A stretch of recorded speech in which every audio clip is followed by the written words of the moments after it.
Okay, I'd like to call the June 21st, 2022 meeting of the City Council for the City of Lake City to order. If everyone would stand for the Pledge of Allegiance and remain standing for the invocation to be given by Councilmember Jackie Hill Jr.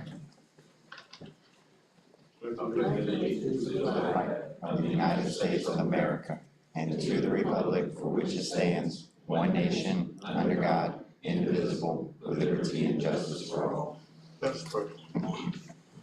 Dear Heavenly Father, thank you for allowing us to see another day, Father. Dear Heavenly Father, we ask that you continue to guide us and lead it in the way that you would have us to go, Father. And Father, I ask that you just look over this council-made decision we make tonight is pleasing in your sight. In Jesus' name we pray, amen. Amen. Ms. Cannon, would you call the roll, please? Mr. Hill? Here. Mr. Jefferson? Here. Mr. Sampson? Here. Mayor Witt? Here. Mr. Dial? Here. Mr. Coberline? Here. Chief Butler? Here. Ladies and gentlemen, the Lake City Council has opened this public meeting. Since 1968, the city code has prohibited any person from making personal, impertinent, or slanderous remarks or becoming boisterous while addressing the city council. Yelling or making audible comments from the audience constitutes boisterous conduct. Such conduct will not be tolerated. There's only one approved manner of addressing the city council, that is to be recognized and speak from the podium. As a reminder, persons are not openly to carry a handgun or carry a concealed weapon or firearm while the governing body is meeting. There is no proclamations. We have minutes from June 6, 2022 regular session. Move to approve the minutes of Mr. Brown. Second. Motion second to approve the minutes as published. All in favor say aye. Aye. Opposed? Next is approval of the agenda. I don't know of any changes. We approved the agenda as published, Mayor. Second. Motion second to approve the agenda as published. All in favor say aye. Aye. Opposed? Okay, public participation. Mr. Glenn L. Bowden. Good evening, Council, Mayor, Glenn L. Bowden, 1156 Northeast Bascom Norris Drive. Mr. Mayor, I want to use this 3 minutes in the public comment. Last week I did a public record request to the clerk for a letter that each one of you received from Mr. David Lynch. He's a former councilman and mayor in Ohio and city manager. And he had sent you and the council a letter asking that you all would consider him for an interview. I didn't never see his name on any information from Mrs. Norlock. And what intrigued me about it is that here's a person who got some background, got some interest in his letter. He's basically saying that he just want to come and interview with you if the council was interested, and he will come on his own dime, so it wouldn't cost the city anything. And given the fact of the matter that we've only interviewed 2 people during this whole process since we started, that was Mr. Adams and Mr. Thomas Henry. And that meant the only 2 in-person interviews that we've had. And so it seems to me that unless there's some reason that the council shouldn't consider that a person who reached out to the city of Lake City, his background suggests that he got the experience to do it, the qualification to do it. I'm looking at the letter and his resume, and that he's willing to come on his own dime. So it just seems to me that that would be a good opportunity to at least interview somebody. And if he don't work out, he don't work out. Now, don't get me wrong, I'm not ever pushing for this man to get a job. But it just, I've never seen a person submit an application and say I would fly down on my own dime to be interviewed. And also, another thing intrigued me in this letter, man, he said here that I am so confident in my ability to bring new funds to your government, I am willing to guarantee my success and grantship against my salary. That's a bold statement to make, given that there's no guarantee in grants, but he seems to think that he can do it. And according to his resume, he has some history in working in that area. So you all got the letter. I think that it's something worth considering. Thank you. Mr. Warren. Mr. Mayor and Council, I come before you, and hopefully I don't go over my 3 minutes, Mayor. If I do go over it, it'll probably maybe 15 or 20 seconds, because I kind of want to get a few things out, because I'm not staying for the entire meeting. I'm going to head down to the Lake City, Florida Gateway College, and participate in the program that's going on out there. Mayor, Council, in receiving that public records request, it was also forwarded over to me as well. I've never been in the business of advocating to hire anybody for the city manager position. I've always held the position that that is the responsibility of the elected officials. That's what we voted for you all to do, and that's a decision that I think that you all should make, and I still haven't wavered on that concept. But what I will say is that I would find it, and Mel, we've talked, and I just want to, I'm transparent, and so we've talked, and it was one of the things that I brought to your attention. You said you didn't oppose the concept or the idea that if a guy, I mean, either he's confident or crazy, maybe he's both, that he's willing to come down here to Lake City with the many issues that we have, right? Still a great city, but we do have issues. Fly in on his own dime, as Mr. Bowden referred to, and ask to be interviewed and willing to put up his salary against the ability to write grants. He's an attorney. He was a prosecutor according to his resume. He was a strong male. He ran twice as a strong male and won. And he has some of the strongest, I guess, accreditations in writing grants and some other things. I would just be hard pressed at the state in which we're in trying to find a city manager that we wouldn't be willing to take out the time to let a person fly in for free and stand up at the podium and ask any and all the tough questions that any of us may have about him, his resume, or his background, in which a lot of times we stand up here and we let people come to the podium and say some of the most ridiculous things. But in this case, we'll have somebody at least come and trying to help our city. I know on the agenda packet, it may come up in discussion, but I won't be here, that y'all are trying to hire another headhunter firm. I still don't think that that would in any way stop that concept. It would just say, hey, look, guy, if you want to fly in for free and talk to us, we're more than willing. And I hope that that would be a consensus that the you, Mr. Mayor, and the council would have. I just never seen a proposal like that. Never seen a resume like that, and a guy that's willing to fly into Lake City for free. That says a lot about him. I don't know what that says about our city, but I think we've done worse.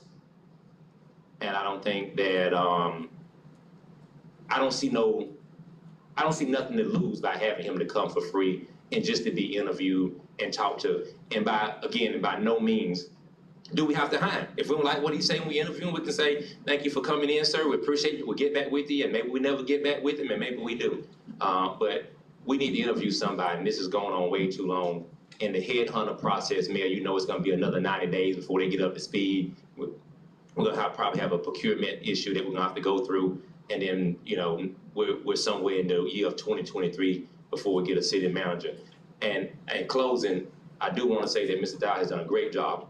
And when Mr. Dow came in, I think Mr. Dow came in on a temporary basis, and he's been here as long as some people have been almost on a permanent basis. And we appreciate him, and the city has continued to run, but I think it's time that we get us a good quarterback.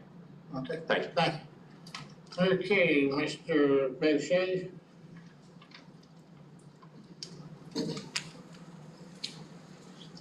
Good evening, Mayor, Council. Thank you for listening to me. You know why I'm up here. Today's my birthday. I should be off enjoying that.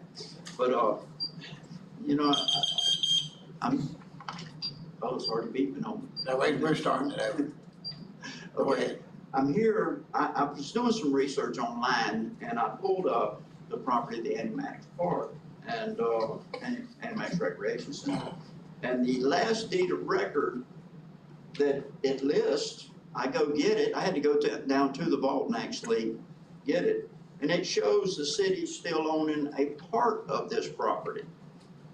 Well, if this is incorrect and there's more deeds, they must be in the index and they must be a public record to be valid.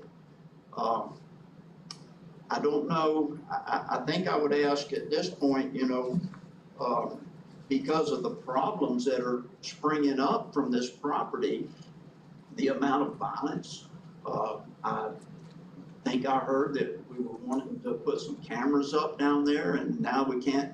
We're asking a board that's been running this part for permission, and we don't even have a solid foundation of who owns the property. And I'm convinced at this point, until somebody can produce a recorded deed of record that the city still owns lot 2 and 3, and that, it's 27 feet of 5 and 6, something like that. So until there's a deed of record showing that that is not the city's property, that the city deeded it back somehow, I think we have a problem, and we need to just suspend all activity and business with this board until this can be solved. Maybe I'm wrong here, but I just thought I'd come down and put my 2 cents worth in. That was one issue I wanted to speak of, and the other one is the grass is getting a little high around the neighborhood in the streets. It's growing in the streets, about 1.5 feet tall now. I'd like to mention that and find out what's happening down in maintenance. Are we having some problems in that area? Do we need to look at that? That's all I have tonight.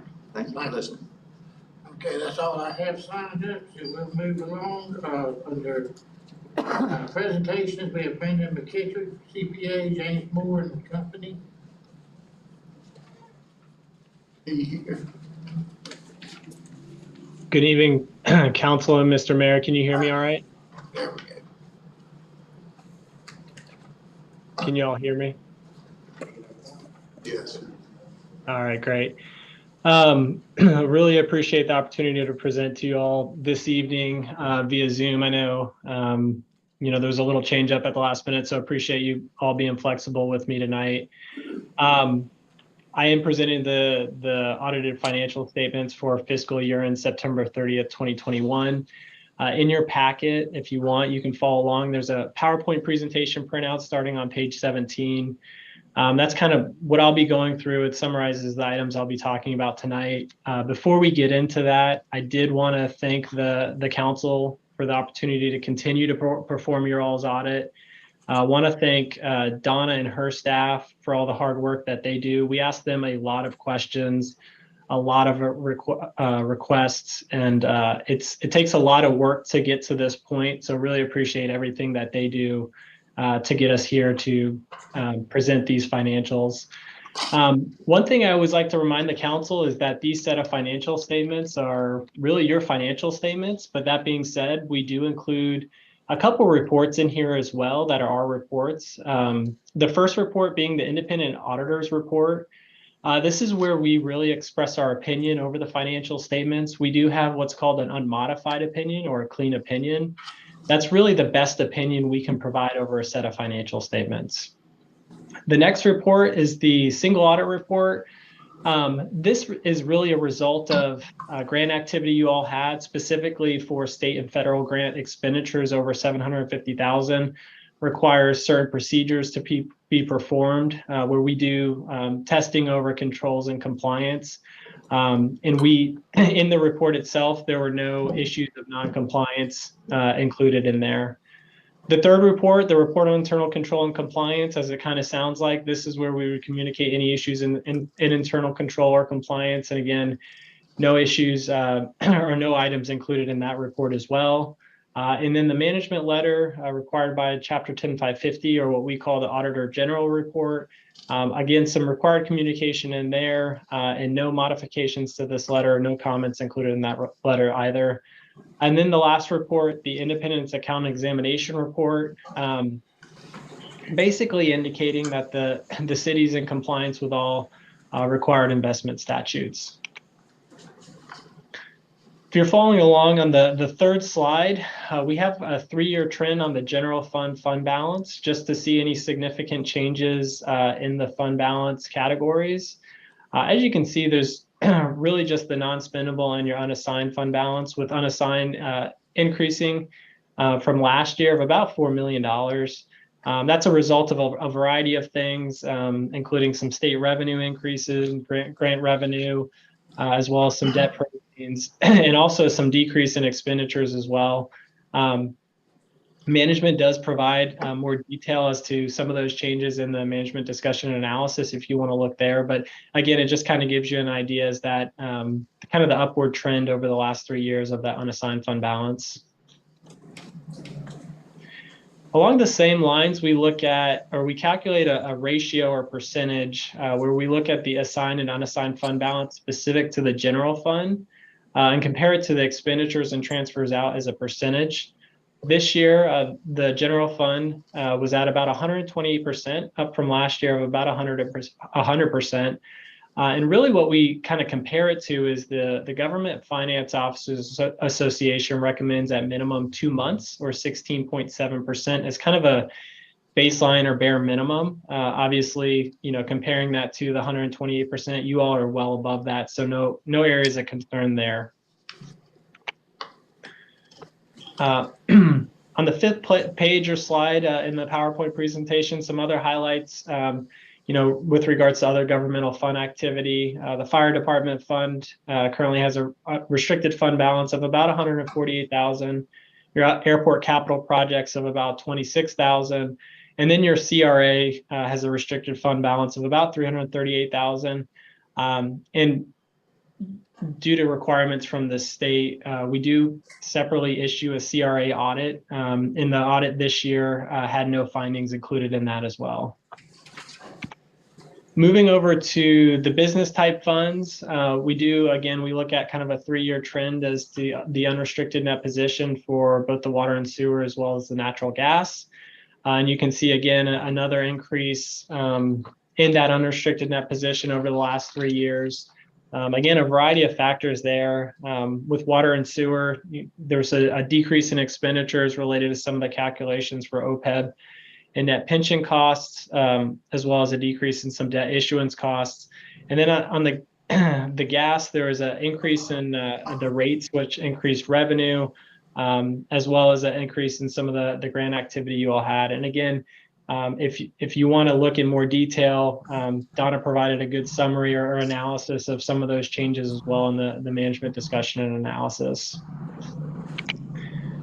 And then on the 7th slide, the pension funds, you know, this is summarizing that activity here as well. Just as a reminder, this is, you know, these are amounts recorded on the financial statements. Before I kind of get into the numbers themselves, I kind of just want to let you all know that kind of the most important thing here is the required contributions that need to be made were made. But just looking at the numbers themselves, again, we've got, you know, specifically on the governmental activities, $2 million net pension liability and approximately $8 million net pension asset. And then on the proprietary side, you can see close to $1 million from the general and FRS plans, as well as the $1 million net pension asset.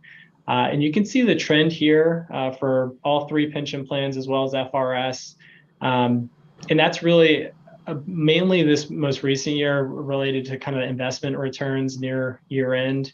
So that kind of trending in that direction. And then that funding percentage of the net pension liability. You know, I think most experts or kind of industry experts there say anything over 80% is generally pretty good. So obviously, again, your percentage is well above that kind of 80% that we would look at. So those are mainly the highlights for the financial statements. You know, I'm happy to answer any questions you all might have right now. Okay, anybody on council have any questions? I don't believe there is any. Thank you. Well, I appreciate it. Thanks again. We really appreciate working with you all and really appreciate everything Dawn and her staff do. Like I said, it takes a lot of work to get here, so appreciate everything they do. Donna, don't we need a motion to approve the audit? Is there a motion to approve the audit? I'd make a motion to approve the audit as presented. Motion and a second. Again, I want to thank staff again for another year of having a really good audit. That's incredible that we have had good audits every year, and it's a lot of work from Donna and everybody and all the departments to get it, so we appreciate it. Ms. Cannon, you call the roll, please. Mr. Sampson? Yes. Mr. Hill? Yes. Mr. Jefferson? Yes. Mayor Witt? Yes. Thank you very much. Okay, at this time, we'll move into Chief Josh Wayanger's presentation.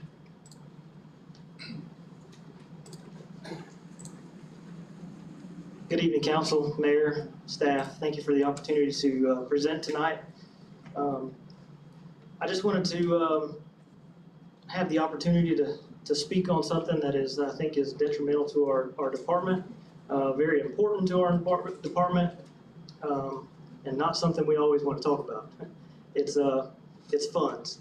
And I got put in this position around August of last year. And noticed that in the history of Lake City Fire Department, we've never been down staff for more than a few months. And that may be one person here or there, but we always fill that position very quickly. It's almost like there's a waiting list of people that want to work for Lake City Fire Department. And we take pride in that. So we started losing personnel to places that, Gainesville. We lost 2 to Gainesville. Started getting towards the first of the year, and I started looking to see why we weren't getting applications. We're losing personnel, and I'm not getting any applications. So I started looking into it and started looking into our pay scale, and we're pretty far off. As you all know, last year, and rightfully so, the council decided to move all the general employees to $15 an hour due to the minimum wage. And we, as a union, our union had already negotiated their contract. So they didn't get moved up as, along with the general employees. So kind of put us behind the 8 ball. Now, we did have a plan in place with Chief Burnham to raise everybody's rates to get to that $15 an hour minimum wage or above it by 2025. But we're down 5 personnel right now. So we're not getting any applications, and I've put a PowerPoint together to just look over a few things and discuss a plan that I have put in place.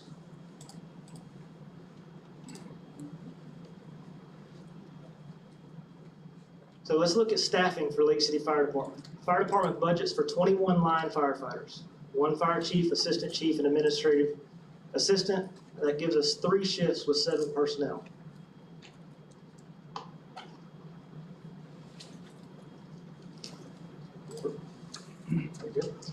Currently, the city employs 17 line firefighters, and actually yesterday I had another one resign, so we're at 18, or 16.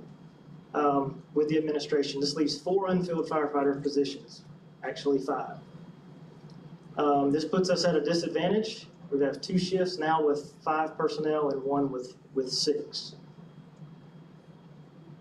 If you look at this fire right here, this is an apartment fire. And you think about going into, we have to make entry into this fire to extinguish it. We don't throw water through the window. We have to make entry to keep it from spreading to any other departments or apartments. And trying to do that with 5 people is not an easy task. 1 person has to operate the truck, 1 person is in command outside, and 2 people are making entry. That leaves 1 person outside to pull hose or be your backup if something goes wrong. So here's the impacts. Obviously, firefighting is dangerous. Having only 5 firefighters on shift increases our risk of injury. Our current policy now allows for 2 people off before we reach overtime. Being short personnel on each shift requires an increase in overtime. At this point today, we're 243% over in our overtime budget. The current staffing situation reduces the opportunity for off-site training, slows the department's progress in knowledge, skills, and ability. So we pay for 2 classes a year for these guys to continue their education, as firefighting is a continuously evolving and changing, just with the materials and tactics and stuff like that. We can't physically send anybody to school if we don't have the manpower to fill those spots. Our current compensation, our starting pay for a firefighter EMT, this is a certified firefighter EMT, is $12.38 an hour. We work a 52-hour work week. On Only way we can achieve overtime is over that 52 hours. Normal employees work 40-hour work week. There's a deficit in the hours worked of $3,862.56. That's just straight pay. But if you do the math, and we work 52 hours a week, they have a 40-hour employee has the opportunity to work 624 hours of overtime just to get to the minimum hours that we work. That's $14,000 more a year that they could make if they work that overtime. We have to work that at straight pay. Just to break down there what they would make a week, $643 versus $718. Here's some complications. Under the current starting pay, we've had 0 qualified applicants within 400 miles of here. So what that tells me is that we'll get people to apply from Miami, from down south, so they can hold their certification. The firefighter certification is good for 4 years. What they'll do is they'll come up here and work because we have an opening and Miami may not. They'll work here for a year. When Miami gets an opening, they leave. That's cost me about $10,000 to $15,000 in equipment and training for a year for them to just up and leave. The estimated cost to send somebody to school. I've talked to Chief Butler about his sponsorship program. I think it's a great idea. But if you look at it on the firefighter side, it's 11 months to get through EMT and fire. You have to have both of those to come to work for me. If I sponsor you, we're looking at about $20,000 in putting into that person.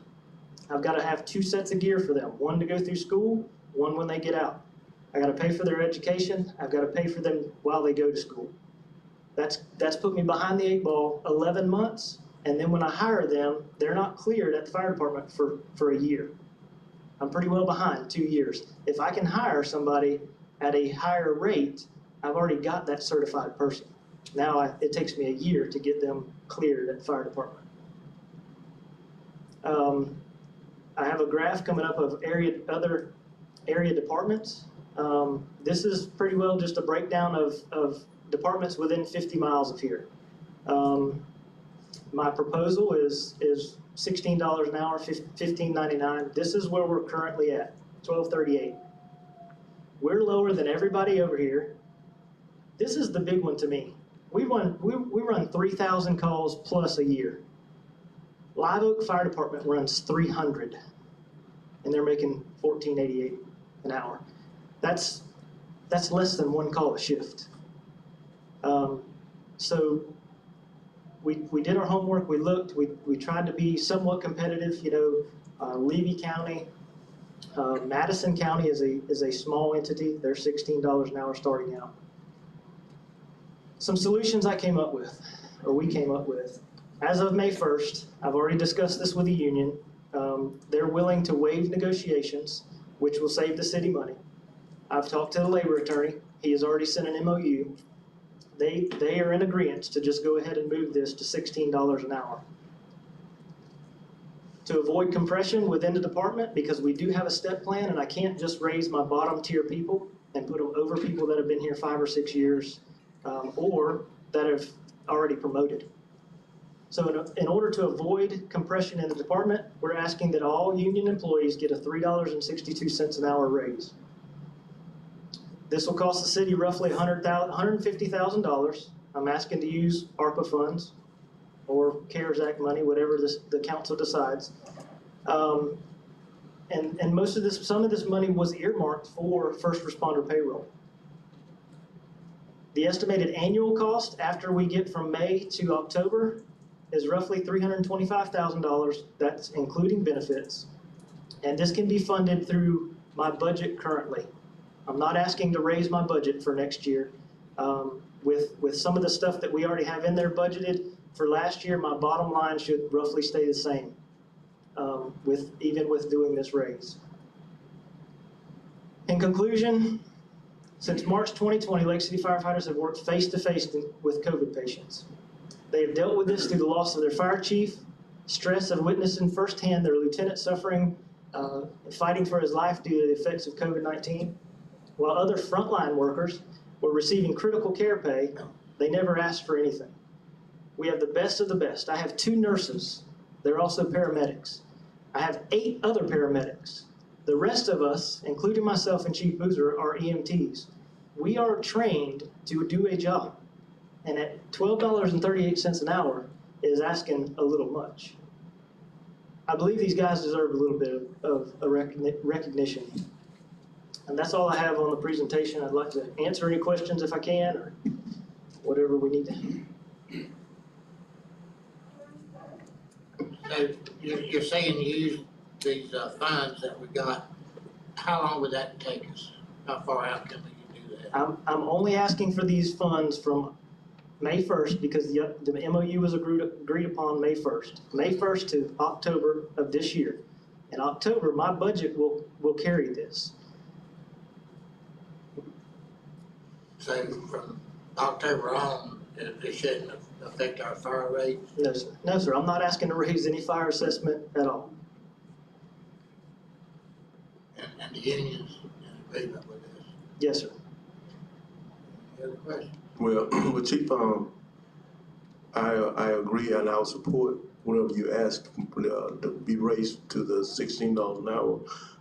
Again, my hat's off to all of you all for the job that you do. And the little money that y'all asking, I don't think that's too much for what y'all do. Thank you. Yeah. Mr. Mayor, so the funds would need to come from the ARPA funds. That would be the recommendation I would make. One part's gonna be a little bit sticky. That's rolling back to May 1. I know there's some, our attorney might can fill us in a little more, but I know there's some state rules on that. Can you explain that? Yes. Mr. Mayor, unfortunately, there is a Florida, well, I guess I say unfortunately for our current circumstance, there is a Florida statute that expressly precludes going back. The men deserve the raise, but you cannot go back. You can give an effective date. If you make, for example, a motion, you would have to put an effective date, and then the union would have to reapprove it. Their memorandum of understanding that they submitted, if I'm correct, has a start date of May 1. Correct, yes, sir. And the statute says can't go retroactively. So if the city council were to pass a motion to accept the memorandum of understanding, they would have to give it a prospective date, someday tomorrow, July 1, someday. And then the union would have to approve that respective date. Does that answer your question, Mr. Sampson? Yes, sir. Thank you, sir. So we could go anytime, like we could say June 21st forward. Of course, they need to approve it before it would become effective. Right. Sir, I don't believe it is against the statute for them to be retroactive. Okay. You know, well, let me think about that again a second. It is not against the statute for them to be retroactive, but the city would not be able to act until they approved it. So you need to give them a couple days to approve it. How long would they need? All in favor? Yeah. That's up to the union. 2 days? 2 days and whatever. 2 days? They have to have 2 days. What if we said July 1st, that'd be doable? That'd be a week, or a little over a week. What's today? 22. 21st. 21st.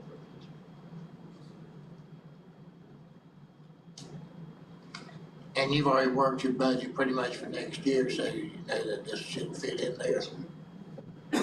What about the new fire station? Will that have any effect on this? So I'm not asking for any other manpower to add that. We're gonna split the crews right now Right. and try to work that out as long as we can. I feel like this first year obviously is gonna be very minimal for that station because there shouldn't be any maintenance.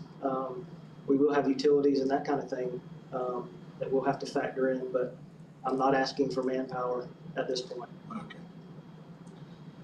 Anything else? I think you're deserving of it, man. Okay. Mr. Mayor, I make a motion for approval of the memo of understanding. I'm sorry, I gave you a request form. Okay, yeah, I'm sorry. Mr. Biden wants to speak before we vote, so. Get about it. Mr. Mayor, Glenn Bowden again. Let me say straight up that I'm not opposed to the raise. One thing that I've learned since I retired, I look at television a lot. Between MSNBC and CNN, I find myself looking at Chicago PD and Chicago Fire. And I know it's television, but I'm just amazed at some of the things I see happen on television when it comes to Chicago Fire. And I know that it's TV, but it's also a reality in some cases. So I understand the importance of the first responders. And contrary to popular belief, I'm not opposed to first responders. I respect them a lot. Having been a Vietnam vet, came back and I still feel unappreciated for that time I spent in the boonies and humping the leeches and all of that. So I agree totally with the raise, 100%. But I would be remiss in my own background if I didn't urge the chief, urge the city council and the city manager to use the same sense of urgency to get a raise to find somebody of color to work in the fire department.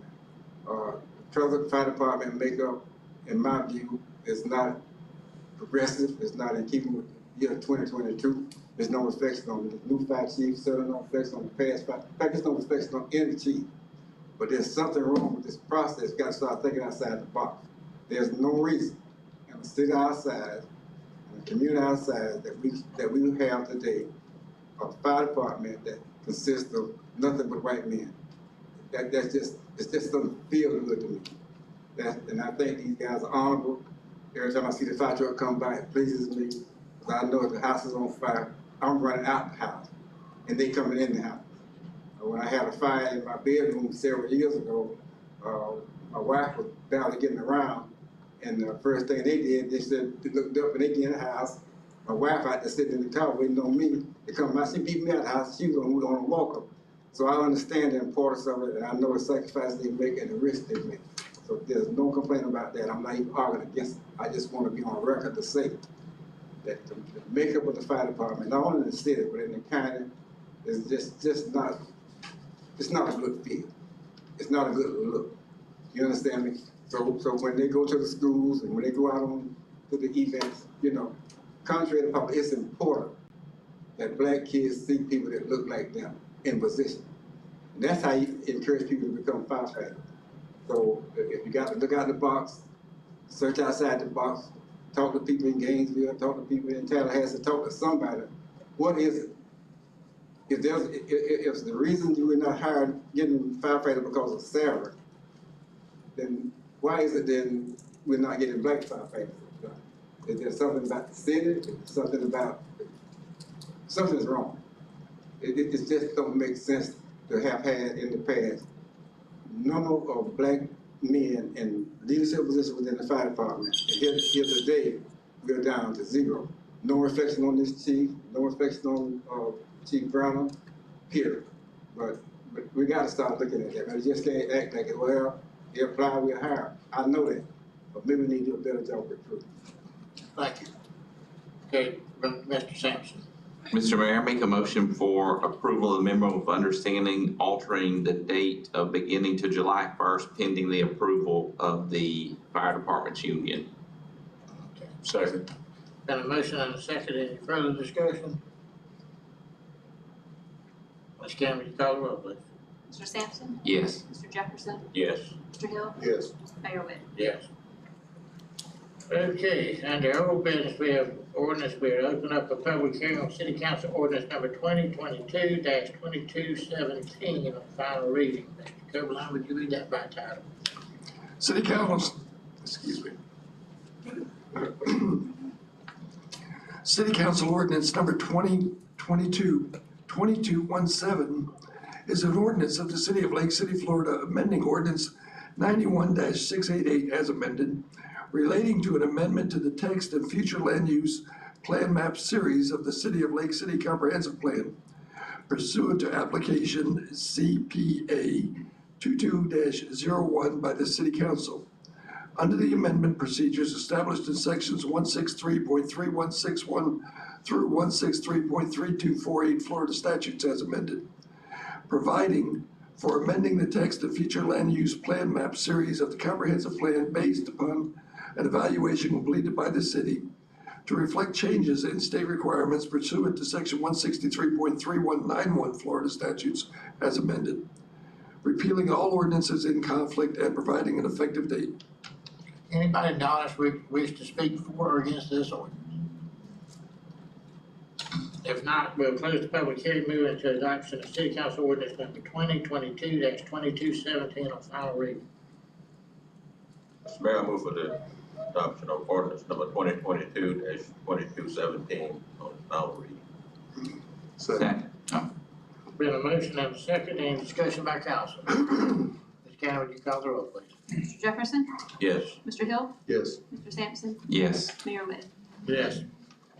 Okay, next we're to open a public hearing on City Council Ordinance number 2022-2222 on final reading. Mr. Carolina, would you read that by title?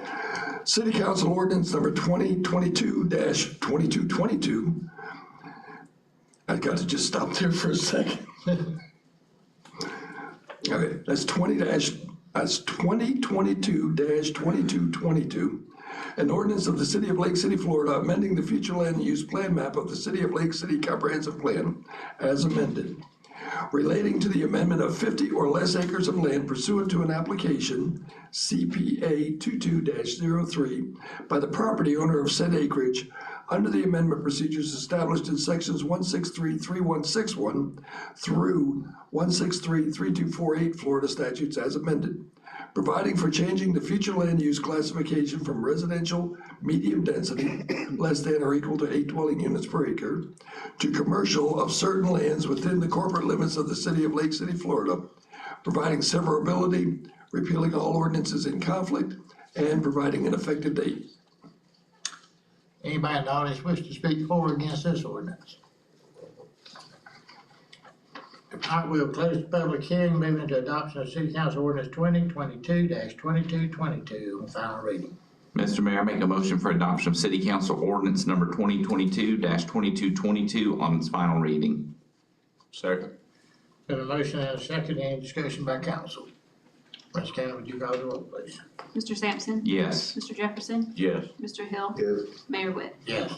Next, we're to open a public hearing on City Council Ordinance 2022-2223 on final reading. Mr. Carolina, would you read that by title? Yes, sir.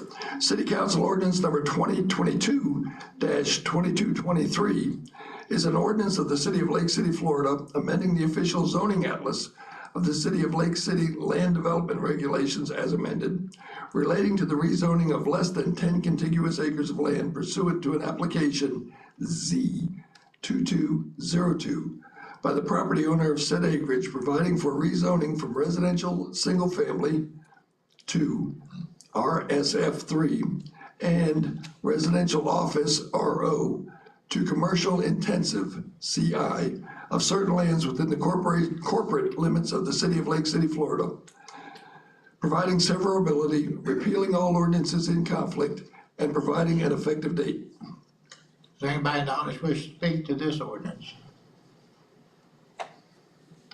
We'll close the public hearing, move into adoption of ordinance 2022-2223 on final reading.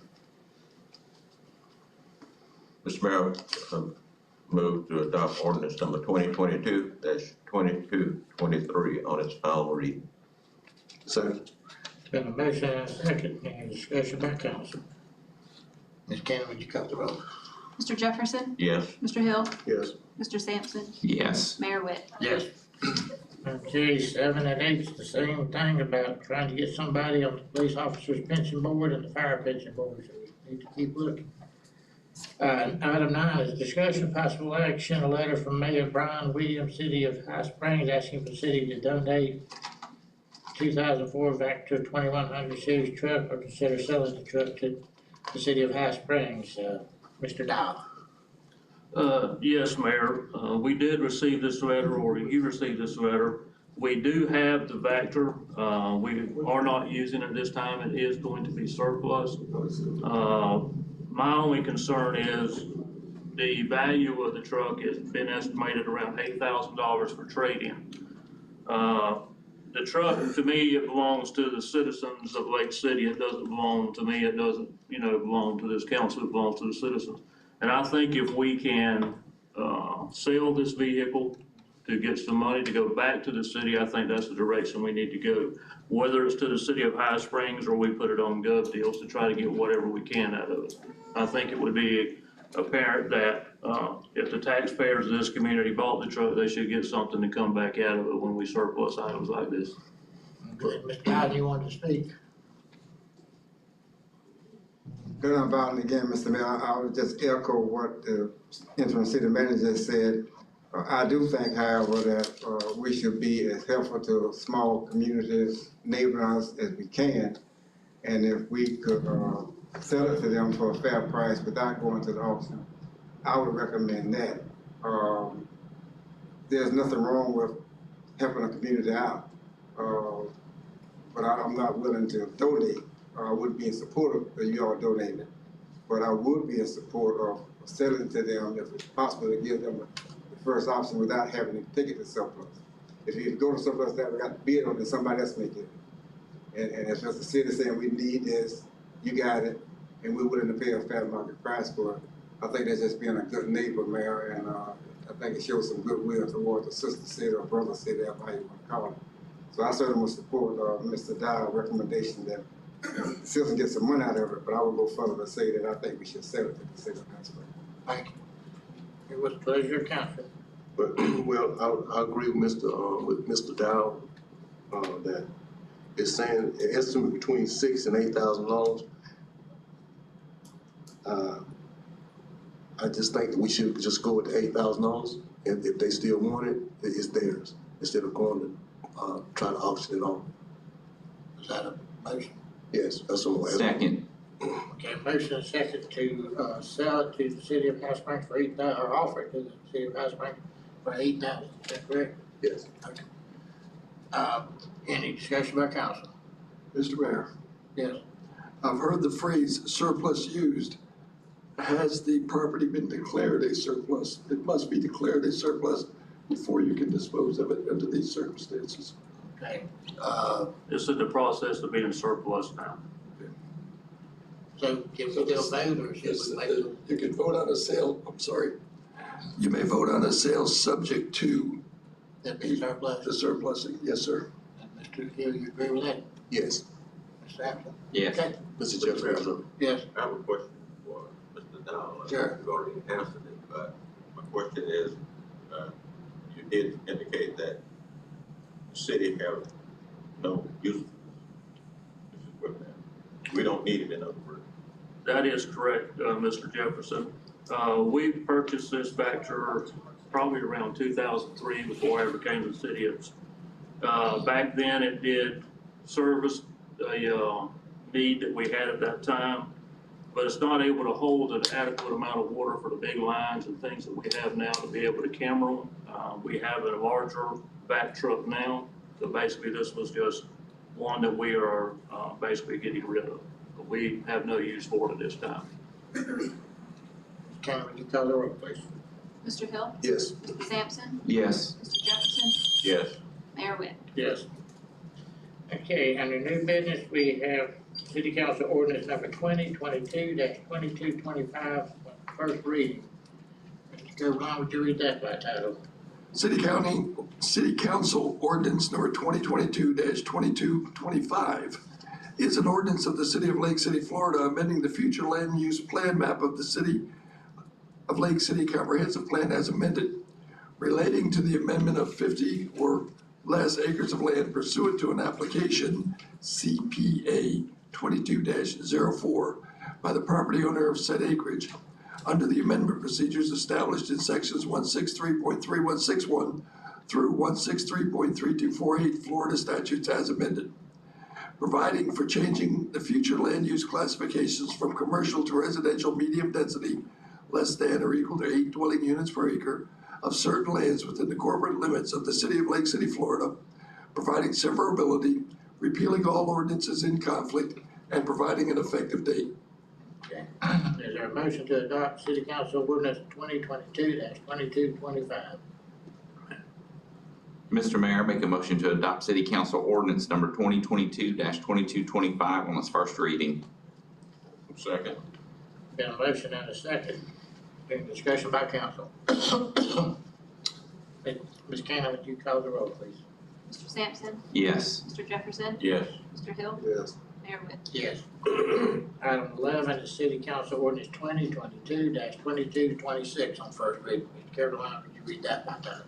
City Council Ordinance number 2022-2226 is an ordinance of the City of Lake City, Florida, amending the future land use plan map of the City of Lake City Comprehensive Plan as amended, relating to an amendment of 50 or less acres of land pursuant to an application CPA 22-05 by the property owner of said acreage, under the amendment procedures established in section 163.3161 through 163.3248 Florida statutes as amended, providing for changing the future land use classification from residential low density, less than or equal to 2 dwelling units per acre, to residential medium density, less than or equal to 8 dwelling units per acre, of certain lands within the corporate limits of the City of Lake City, Florida, providing severability, repealing all ordinances in conflict, and providing an effective date. Is there a motion as City Council Ordinance 2022-2226?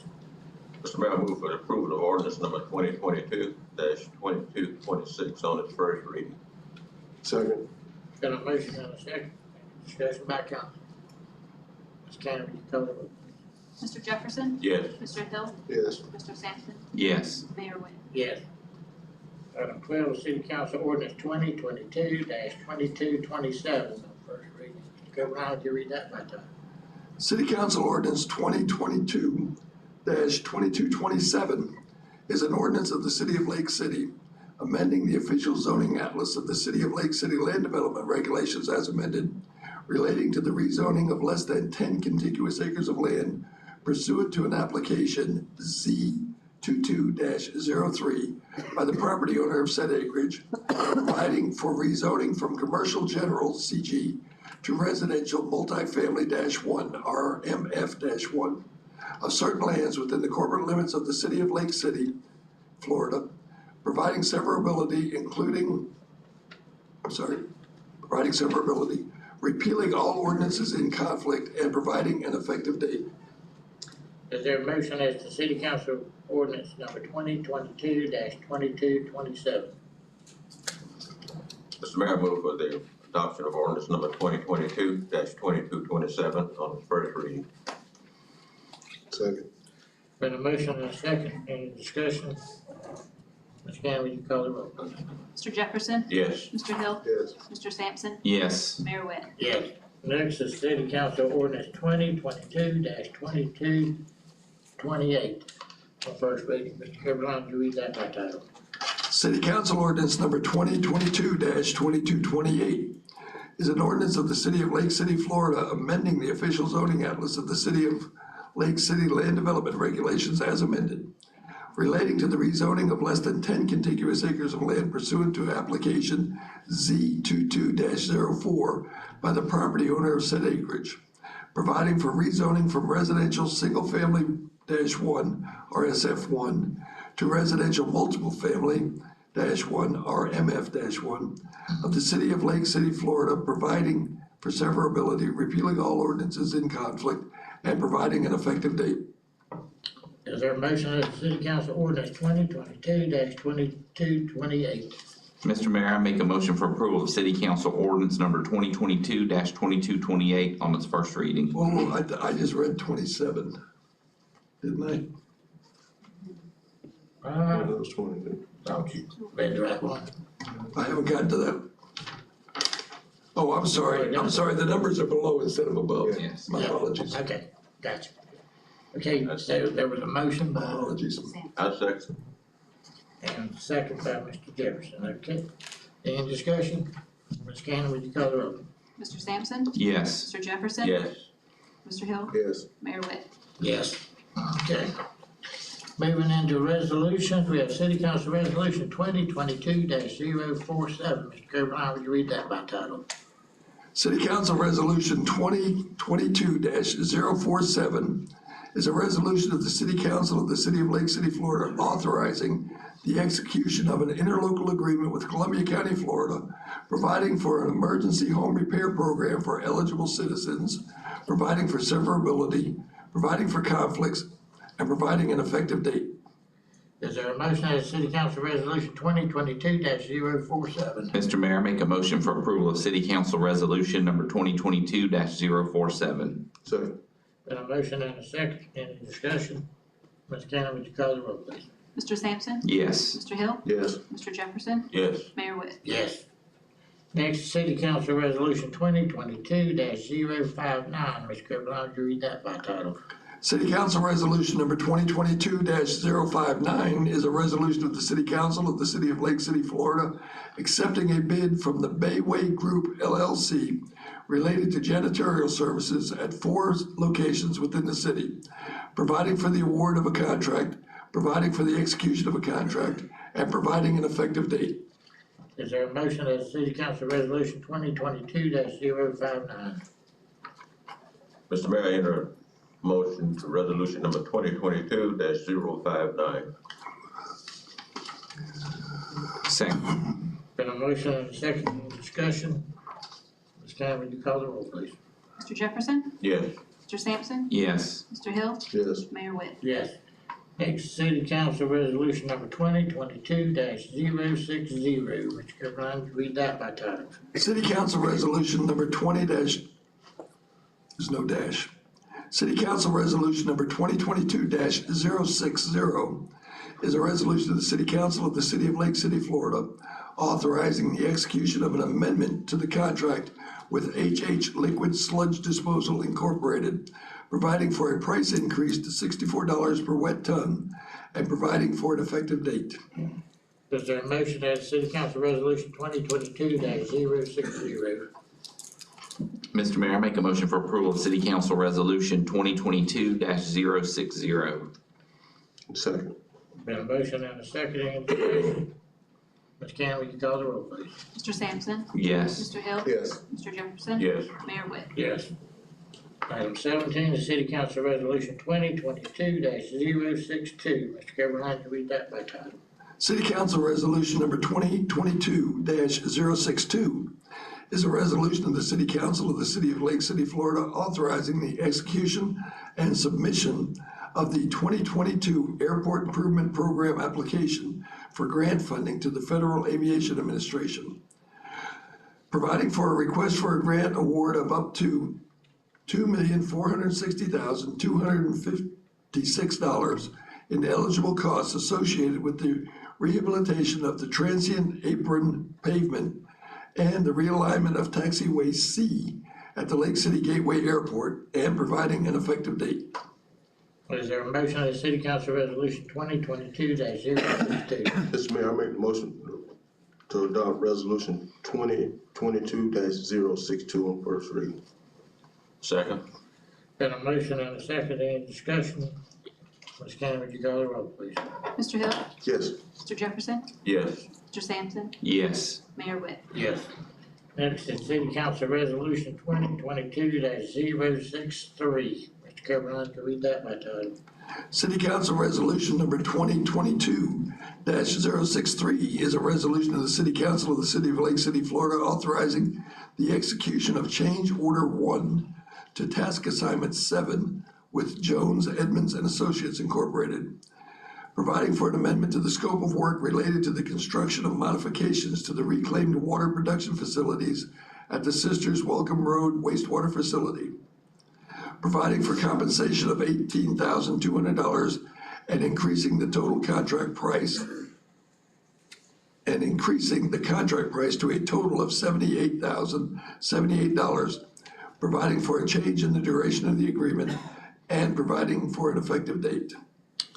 Is there a motion as City Council Resolution 2022-063? Mr. Mayor, make a motion for approval of City Council Resolution number 2022-063. Second. Been a motion and a second. Any discussion? Ms. Cannon, would you call the roll, please? Mr. Sampson? Yes. Mr. Hill? Yes. Mr. Jefferson? Yes. Mayor Witten? Yes.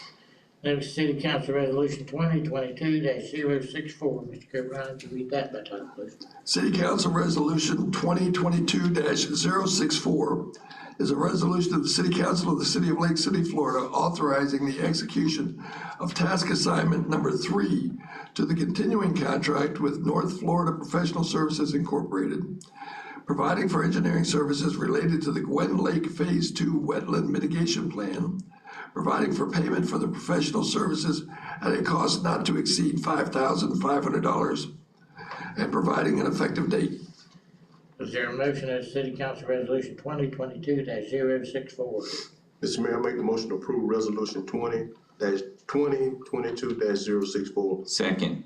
Got a motion and a second. Any discussion? Ms. Cannon, would you call the roll, please? Mr. Hill? Yes. Mr. Sampson? Yes. Mr. Jefferson? Yeah. Mayor Webb? Yes. Next is City Council Resolution 2022-065. Mr. Coburn, read that by title. City Council Resolution number 2022-065 is a resolution of the City Council of the City of Lake City, Florida, authorizing task assignment number 2 to the continuing contract with G. Muir Engineering LLC, providing for the extension of a water main into the Emerald Cove residential subdivision, providing for a cost not to exceed $26,500, and providing for an effective date. Is there a motion as to City Council Resolution 2022-065? Mr. Mayor, I make a motion for approval of City Council Resolution 2022-065. Second. Got a motion and a second. Any discussion? Ms. Cannon, would you call the roll, please? Mr. Sampson? Yes. Mr. Jefferson? Yes. Mr. Hill? Yes. Mayor Webb? Yes. Item 21 is City Council Resolution 2022-066. Mr. Coburn, would you read that by title? City Council Resolution number 2022-066 is a resolution of the City Council of the City of Lake City, Florida, authorizing task assignment number 3 to the continuing contract with Muir Engineering LLC, providing for the extension of the water main along Northwest Jerry Place and Northwest Pinellas Court, providing for a cost not to exceed $6,500, and providing an effective date. Is there a motion as City Council Resolution 2022-066? Mayor, move for the adoption of resolution number 2022-066. Second. Motion and a second. Discussion. Ms. Cannon, will you call the roll, please? Mr. Jefferson? Yes. Mr. Sampson? Yes. Mr. Hill? Yes. Mayor Webb? Yes. Next is City Council Resolution 2022-067. Mr. Coburn, read that by title. City Council Resolution number 2022-067 is a resolution of the City Council of the City of Lake City, Florida, authorizing the execution of a memorandum of agreement with the Florida Fish and Wildlife Conservation Commission, Fish and Wildlife Foundation of Florida, and Columbia County, Florida, providing for the construction of a pier at Lake Montgomery, providing for conflict, and providing for an effective date. Is there a motion as City Council Resolution 2022-067? Mr. Mayor, I think we have some discussion on this before it comes to motion, because this doesn't match at all what we asked for them to bring back. We asked for a memo of understanding, and that's not what we have here, and doesn't even match what the county approved at their meeting last week. So I don't know if we can hear some more updated information on this, because it's hard to support this the way it sits right now, at least from my perspective. So I'm not gonna be motioning to move forward on it until we get what we asked for, which was a memo of understanding that explained the fence, the gate, police presence, schedule of cleaning, Boy Scout troops, and they did a great job cleaning it up. It looks really good this week, but we need an agreement that's ongoing for a while.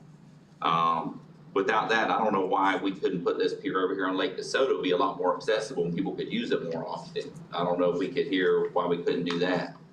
I think that's because they earmarked it for there and done the agreement and all that. Well, could the funds be shifted to put it there? Because that would be a lot easier to use, and it would be, we don't need the fence, it's quick and everything. But, you know, I was talking to the chief last Thursday, and, you know, we got people living in blue tents, which I think they moved off. Thanks for moving them off. Where she was out there having another business. I don't know if we want to be pulling people in when we got other things going on in the park. It doesn't make sense. Well, Mayor, talk.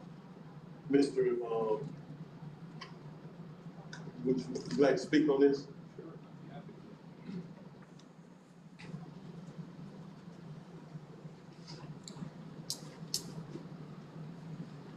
Mayor, Council. Councilman. Good evening. Be happy to answer any questions or give an update.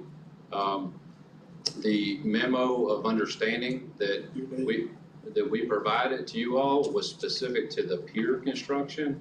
The funding that we're bringing to the table, starting out at $150,000, that's been matched with $100,000 of private funding, 75 from the county and 75 from you all, was to construct the new pier, including a new ADA accessible sidewalk to the new pier. And then anything as far as the park upgrades go would be up to the city, to work out in a plan. And we submitted that plan the last time I was here, like a generalized, conceptual plan that, we feel like you all need to approve, being the city is managing the park. We're happy to help it where we can, but our memo of understanding is specific to the construction of the pier. Mr. Mayor, so I have some questions. So the last time we talked, the $75,000 the city was putting in was to cover the fence, the sidewalk, the gate, all of that, because, we talked specifically about that. So the way I read this, our $75,000 is going to construction of the pier, and that's not what we talked about. We talked about, on the memo before, specifically the fence, the gate, and the sidewalk being covered with the $75,000. And I asked that same question, but yet when I'm looking at this, it doesn't say that. It talks about the sidewalk, because the sidewalk's required by law to be ADA accessible, but it doesn't mention the fence and the gate. And without the fence and the gate, I don't think there's going to be a pier. I mean, these guys might go for it, but it doesn't make sense, because it's not, we already have an issue there, which we are addressing. I know Public Works has done a great job cleaning it up along with the Boy Scouts. The police have been pretty responsive. We had a guy starting a fire in there last week. And I have not seen those people there this week, that group. So that group, hopefully we moved along. But, it's already, we want the pier to be something the whole community can use and be proud of. Not a place that we're drawing people to these other illicit things that could be going on there. So, I mean, if we can have an agreement that our $75,000 is the fence, the sidewalk, the gate, cleaning up the park, and then we can get an agreement from the Boy Scout troop to do the water, because we don't have a boat. And they did an excellent job again. Then I can move with it. But I know at the Thursday meeting, I listened to the county commission meeting, and they made some changes to this. And I talked to Mr. Coberline earlier, the other Mr. Coberline, and he mentioned that we don't have a copy of what those changes were yet. Were you at the meeting there? I know I talked to Commissioner Murphy earlier today, and he mentioned that there were changes. I went over this, and I said, there's a lot of funding for the pier. But the way I'm looking at this is all about the pier and the sidewalk, and I don't see the fence and the gate. But I think that's our obligation, that's what That's what the 75 we set aside was to go for. In the document we approved, it specifically had that list in it. And that was part of the deal to get us to even get that far, was saying that 75 was going to those items. Now, they got enough to build the pier, it sounds like to me. Right. We use that money to do the items we're talking about.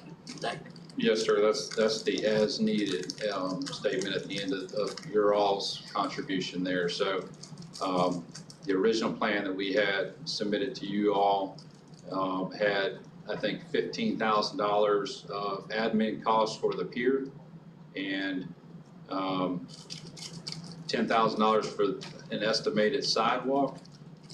And then the permits, the building permit, probably a few $1,000s cost there. And then anything above that could be used for the enhancements that you're mentioning for the park. Mr. Dial, I don't know if you're, so that 75,000 covers, again, a fence, a gate, and that's in there, right? Yeah. In that 75,000, this agreement, it's not spelled out that way. Well, 75,000, when you're talking about a fence and a gate, I mean, it's been discussed what type of gate you were gonna have, what kind of fence you were gonna put in, whether it was gonna be electronic, card reader, or something along those lines, and plus the concrete and all that. I'm not sure $75,000 would cover all that unless we know specifically what all and the length and the amount of material that needs to be used at the park. What was the meeting we discussed this at previously? Do y'all recall? Do you remember when you came last time? Don't know exactly. May, It was in May, I believe. because it was in that agenda package. And there was actually a picture of a fence and a picture of a gate. To me, those have to be funded before we move forward. We gotta have that. I mean, we did fund separately the cameras already, which Matt's not here, but I know we funded that, but, if these items are funded, we can move forward, but I need to know that the fence and the gate is funded. Because I'm tired of calling the police at 10 at night or later and saying, hey, what can we do here? I'm looking out and I see fire in the park. I mean, we did that last week, right? Yeah, last week. So we got to do something to keep the traffic down. So I'm all for the fence and the gate. Anything after that comes after that. So I thought we had those numbers in that previous meeting that you came to. It was on a sheet that was provided for us. I don't know who came up with that. That's correct. We did price out a gate, an automatic gate that was $7,500. The fence, I think Mr. Dial is correct. The fence is going to be a lot higher cost. We were recommending at that time to go ahead and move forward with the gate and some new trash receptacles to help with trash. Remember the trash? And some new signage, a few $1,000s in new signs. And then if we can get that commitment from you all, as well as the commitment to move forward on the pier, we'd like to go ahead and do that because we do have all the funding secured, and we'd like to move forward with securing an invitation to bid, which will take several months to work through. We would own that process, and work with you and the county to get the pier built, and then hopefully get that gate installed before the new pier is completed. So the admin fee, the sidewalk fee, and the permit fee, and then the difference was the gate, but not the fence. The fence we didn't have in the 75,000. Correct.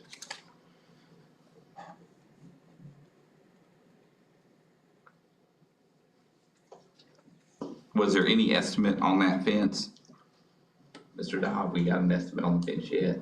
I haven't been told what kind of fence or the length or anything else, so I haven't looked into that. Yeah.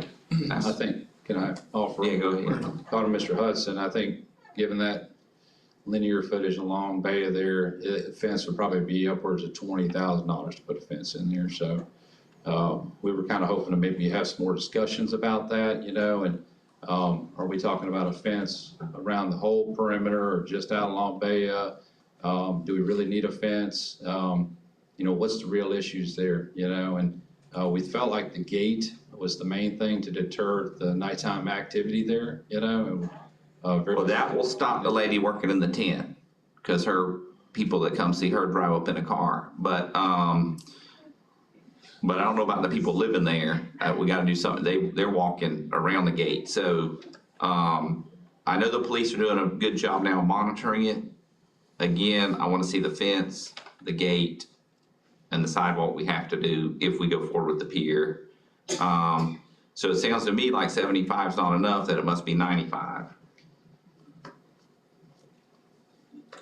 Roughly. But that's on our property and our responsibility. They're building the pier without our money. Well, the pier's on our property too and requires a permit that gets approved by the city. So they're building nothing till it gets approved here.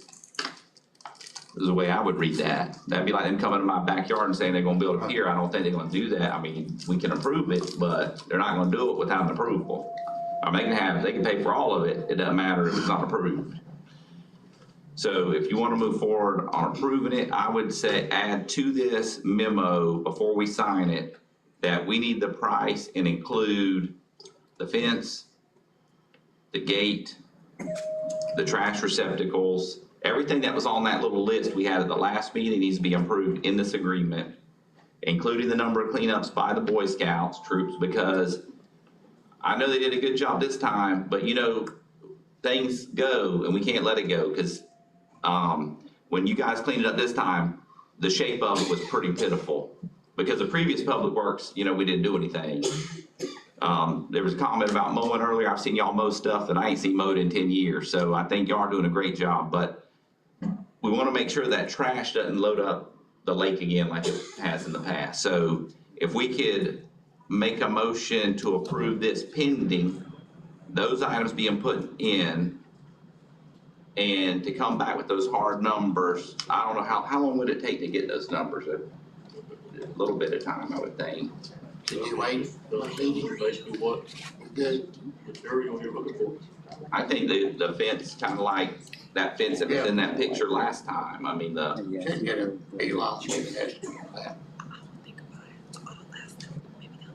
because those things get done before I support this. What's the rest of the council think? I support it. I think we can do all of it, and I think it's. If we can do all of it, then we can go along with it. I just want to see it in the writing because a lot of times when you agree to things, if it isn't in writing, they tend to not happen. I agree. So how about I'll make a motion to approve that memo pending the change to add in specific wording on the fence, the gate, the trash receptacles, cleanup schedule, and the Boy Scout troop cleanup schedule. There's a motion, is there a second? I'll second it. All right, any discussion? Ms. Camden, you call roll. Mr. Sampson? Yes. Mr. Hill? Yes. Mr. Jefferson? Yeah. Mayor Witten? Yes. All right. Next is City Council Resolution 2022-068. Mr. Carolina, would you read that by title? City Council Resolution number 2022-068.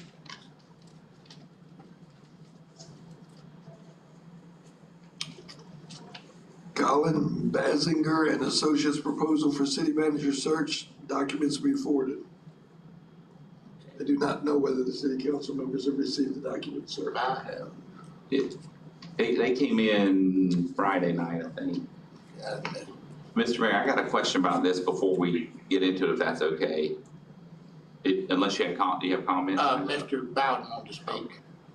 Well, I can wait until y'all have a conversation about it. The reason I decided to speak there, Mr. Mayor, I wanted to, I guess, emphasize that we not have the same type of experience we had with the last search firm, and that whatever agreement in the contract, that we stick to that. That when 90 days come up, 90 days is gone, we should have a city, somebody recommended to be hired as a city manager, whether we hire them or not, different story. I guess I had a chance to review it all. And that was 90 days, is this firm required to can't hire or recommend a candidate that the city hires? For example, if over these 90 days, they come with 3 candidates, they come with 3 more candidates, or 2 more candidates, the 90 days expire. Not because they didn't come back with candidates, but because the city council just didn't want to hire those people that they recommended. Would we still be obligated to fulfill that the contract? I guess that's a question for the city attorney. Because I just want to know, are they obligated for us to hire a city manager in 90 days? Or is 90 days for them to recommend people to you in this process? Well, again, we'll be back at square one. The same thing was with the previous headhunter. My recommendation is, like I say, if this guy here is willing to come all the way from Illinois to just interview with us at his expense, what can it hurt? And that if we like what he has to say, then we give him an opportunity, and it won't cost us nothing. Instead of hiring another headhunter for whatever they charge, city be money ahead by at least giving this guy, listen to hear what he got to say. I think that Mr. Lynch's application is very interesting. And before we spend the $30,000 in public funds, add another headhunter. I mean, I would even be in favor of revisiting Mr. Adams. I mean, I don't think he's received a job yet.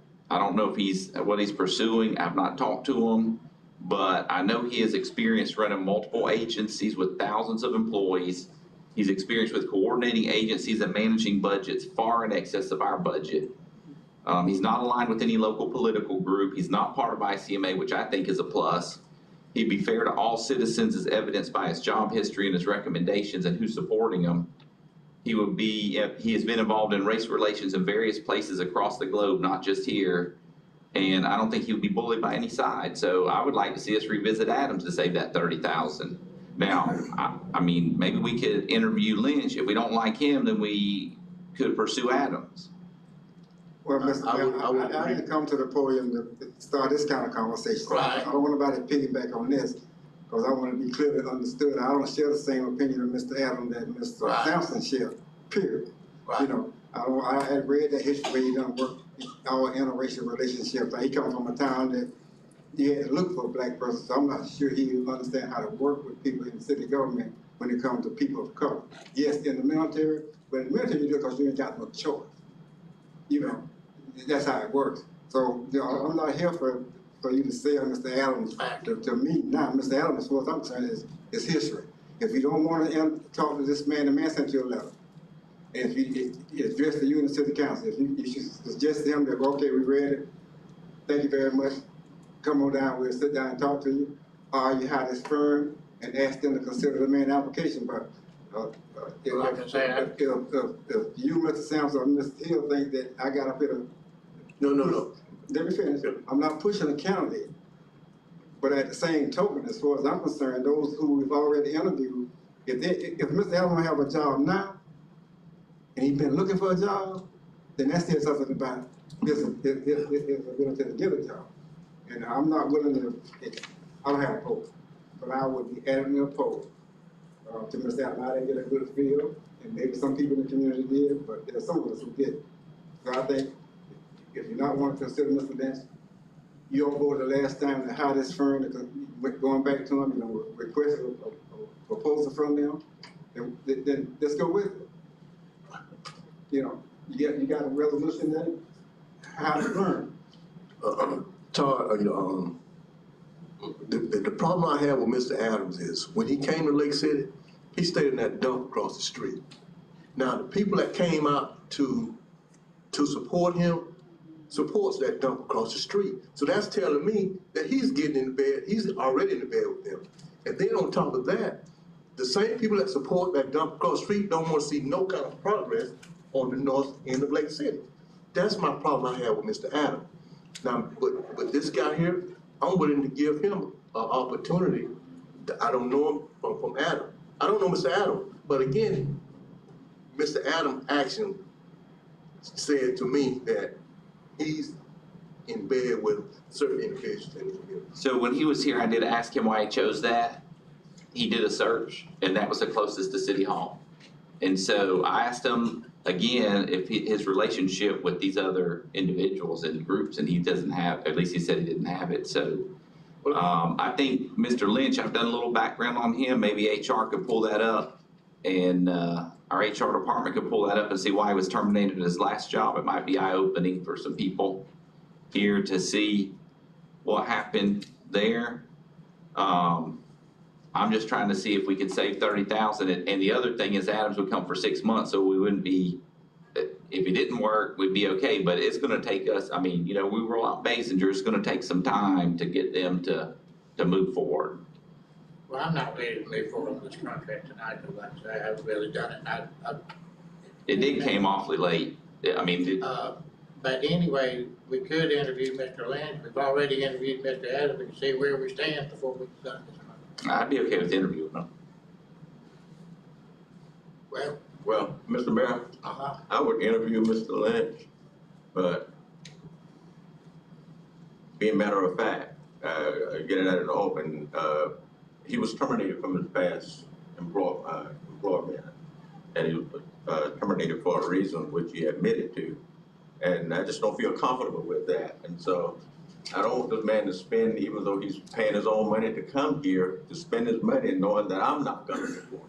I can't support him, you know, at that time. I don't know what he's gonna tell me or what somebody can tell me, other than, you know, well, he admitted it, and I'm just an upfront person, and I don't feel comfortable with that, I think would be taking a gamble on that employee if we brought him here, he bring that with him here. And, if we can avoid that, I would prefer avoid that, and that's my own advice. He can spend his money and come, and I'll listen to him, but I'm not sure my feeling will change based on, what he tells us during the interview.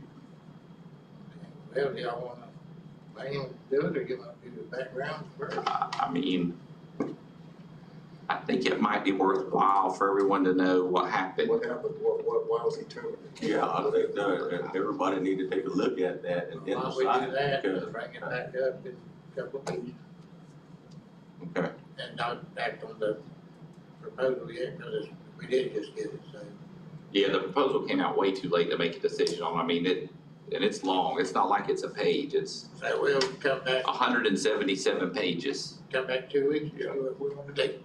So you're gonna you just table this resolution? Right, Yeah, we're gonna just table everything till next. Okay, because I got to speak to the resolution, and that's fine where you are, but, the resolution is important. Right, Because keep in mind that the citizens still looking for a city manager. right, And we can talk and argue about individuals, but we gotta have a process. right, And if this firm can't do it, I know we wanna save $30,000, but you're not gonna do the search. So somebody got the search. right. So, I would hope then in 2 weeks, you all would have researched and looked at this proposal and decide whether you're gonna do it or not.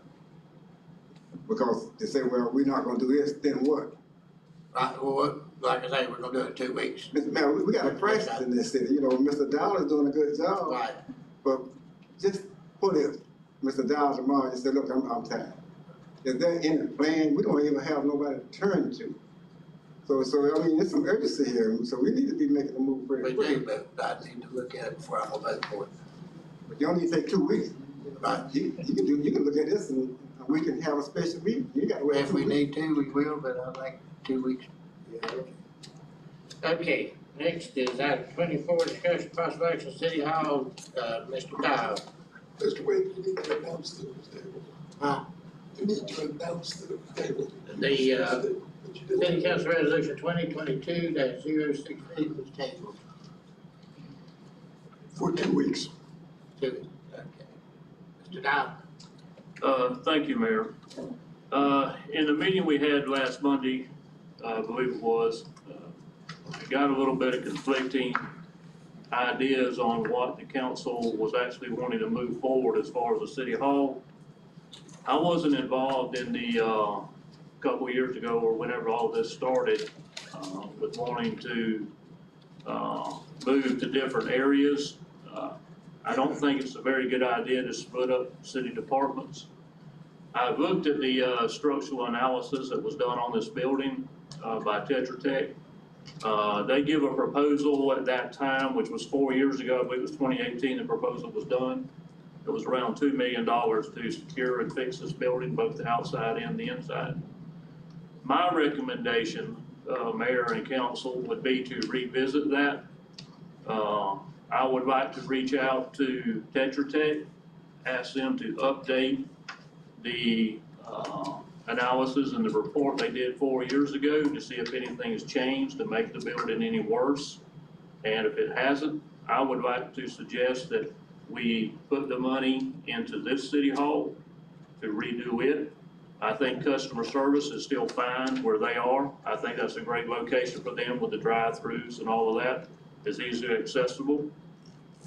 But I think at some point to build a small city hall, put a few departments in and still have some scattered around, I don't think it's very feasible or prudent for the community. I think they need an established place to be able to go. I don't think it's feasible to want to sell this building, especially if you're only going to sell the parking spots around it. I don't think any company would look at buying a building with 10 or 11 parking spots unless they could get the whole thing. But I think at the end of the day, when you look at this building, yes, it has some issues, it has some problems. That's why I would like to have it reevaluated by the same company. It should be a lot cheaper. than it was originally done, because they still have the information, they know what they're looking for to see if anything's changed. That way we can keep everything inside of this building, the departments and all that's already here. And with leaving customer service over at the bank building, you have several different options that you could either extend this building, this council chambers here by relocating recruitment, or you could look at the first floor, of maybe remodeling down there and make you a larger city council chambers and some kind of event chambers down there or something. But I think at the end of the day, we need to look at putting money into this building if it's feasible when the report comes back. And that way, city services stay where they already known to be at, and you be able to have future expansion, because this building has a lot of wasted space in it already.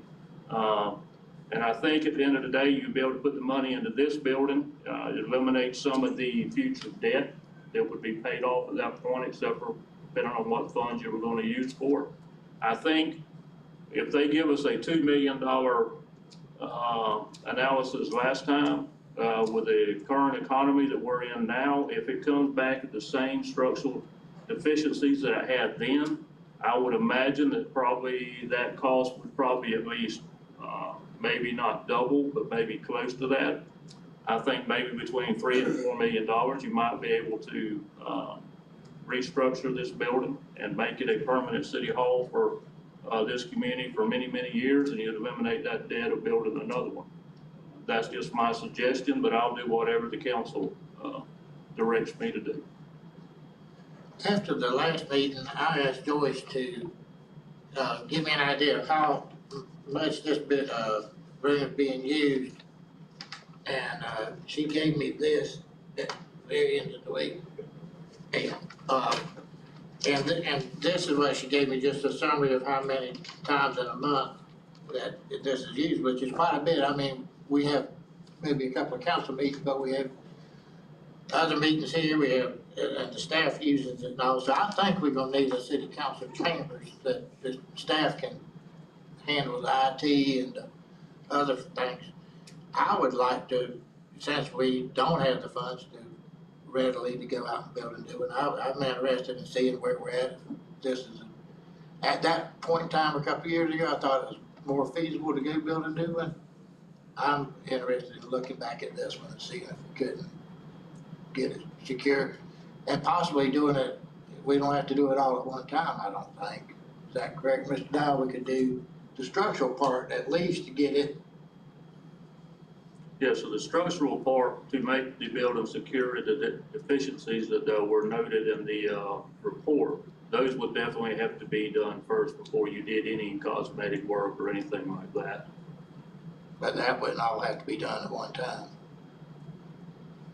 Well, that would come back to the engineers when they decided how much they have to tear out at one time to be able to fix that. Yeah. Sometimes it's cheaper to go ahead and do it all at one time than having to come back and remobilize to redo something. But I'd be interested in what Tetra Tech would charge us to do that study. Well, I'm in agreement with Mr. Dow.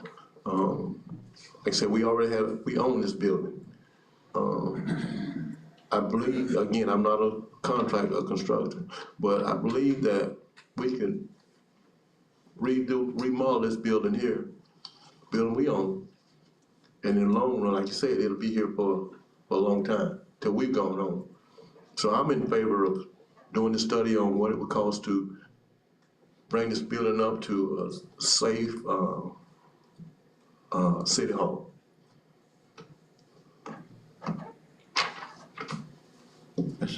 Yeah, so I think if it's possible that it can be done, I'd be interested in hearing about it. I think it would make sense to move forward and update that. At the same time, I'd also like to see if we could reach out to some commercial realtors and get some kind of value estimation once we get that done, just to see, just where are we at, what's this work? It could be Mr. Dials right, no one will bite off on this with just those parking spaces, but it just depends. I think it's worthwhile to see what's the value in repair, if it can be repaired. I mean, some of these scheduled meetings, I mean, we have other meeting halls within the city that could be used. There's a good sized meeting area in the police fire building that could do a lot of these smaller meetings. I don't know how often it's used. I know we've met with the union there before, and it's a pretty good sized building. I think it's good to have a place to have our meetings, that's for sure.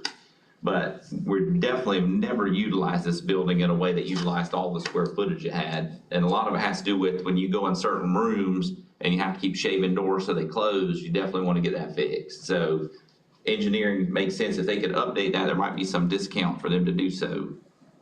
And I agree with you on getting the value of it, so we know what the value is, and of course, like Mr. Dow said, if it's broke, it's not gonna be worth as much as if it's fixed. So, is there a motion to get with Tetra Tech and at least get a proposal from them? And on that too, we wouldn't send it out to get valuation from the commercial realtors until after that comes back to know what's wrong with the building. They know what we're dealing with, because I don't think the realtors could give us anything till they know that. Okay, is there a motion to? That would include also a estimated cost on remodeling this building? Yes. So we'll have a estimated dollar cost on that. I would like to have that before we move forward. Okay, is there a motion? Yeah, I make the motion that Mr. Dow, goes out to get a estimate value on repairing this building. Okay. Is there a second? Second. Got a motion and a second, any further discussion? Ms. Cam, would you call the roll, please? Mr. Hill? Yes. Mr. Sampson? Yes. Mr. Jefferson? Yes. Mayor Wick? Yes. Okay. Mayor? Yes. The last motion, it took me a minute and you voted real fast. I'm not sure it was a motion.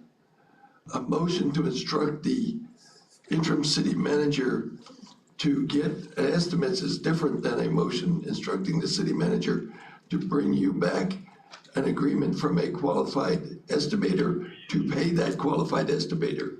You haven't funded that motion. You haven't entered a contract with anybody.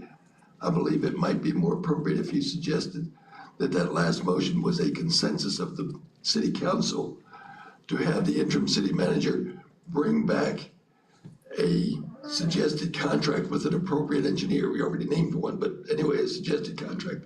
Okay. To then go further, it would be a much cleaner record for your lawyer. Okay. Was that? Yeah, I said it like he said it, but. But that's what you're here for? Yes. Ms. Sampson, you agree with that?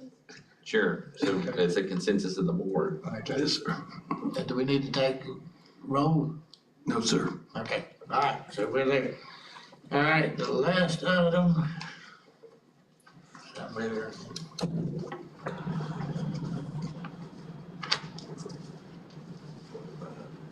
Mr. Mayor, I believe the last item is just an FYI from the procurement director, Ms. Nelms. Okay.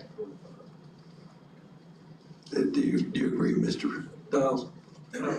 Yes, it's just an update on the RFP that went out to the public on June the 19th, and it closes on July the 19th. Okay. Anything else we need on that?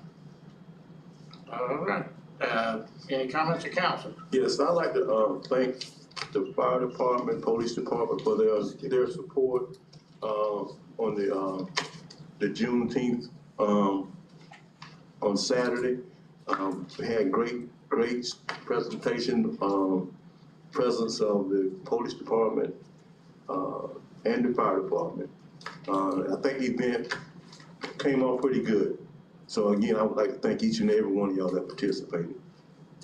Mr. Mayor. Yes. So also, our police department was reaccredited last week officially, and I think that's a big congratulations. It's quite an honor to make the accreditation. So, and I also want to point out, this is the best staffing we've had in a police department in some time. There's really not any openings right now, 2.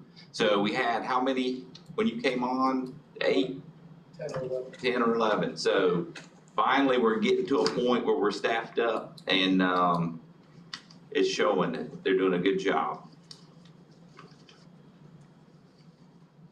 Great job. You skipped it.